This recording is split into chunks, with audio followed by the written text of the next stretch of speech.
to Victoria, where Labor Treasurer Tim Pallas is threatening to expand the existing vacant residential land tax to include regional Victoria. The new tax could also cover all Victorian residential land underdeveloped for 5 years or more.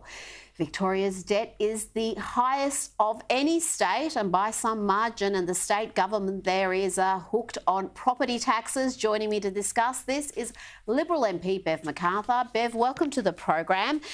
Take us through this new tax and what it will mean for Victorians, especially in those regional areas. Well, it's very serious because I've got a case in my own electorate where an elderly man who's worked hard all his life, he lives in a small dwelling, but he also has a property that was left to him by his parents, which is so dilapidated it can only be used for storage. So he can't afford to fix it up to make it rentable, and yet if he doesn't, it'll be taxed.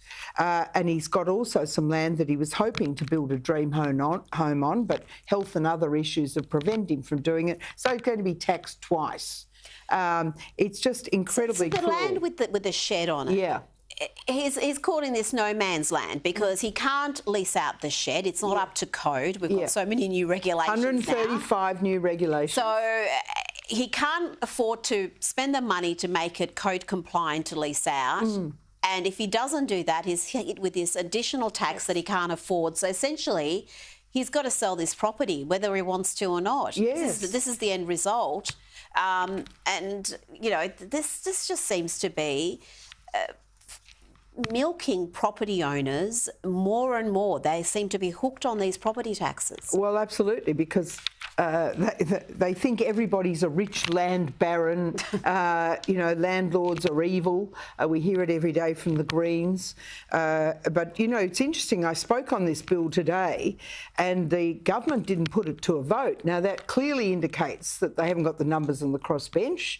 So wait for the outcome of the negotiations with the Greens. We'll no doubt have some batshit crazy concession, which will probably end up with a rent freeze at the rate we're going, and there'll be no houses left for anybody to rent. Well, rent freeze plus possibly, a few more heroin injecting facilities all through the suburbs. You know what the Greens are going to be demanding, and Labor too often not meet those demands. Now, quickly, the Commonwealth Games, we're not having them because Victoria can't afford it. But the money spent on these executive salaries, we're talking around $11 million, a lot of money for games we're not going to see. Absolutely. Well, we had Gerard Weimer, Commander Weimer. Remember him? Oh, he was the COVID dude. COVID controller. He was on a $2 million salary.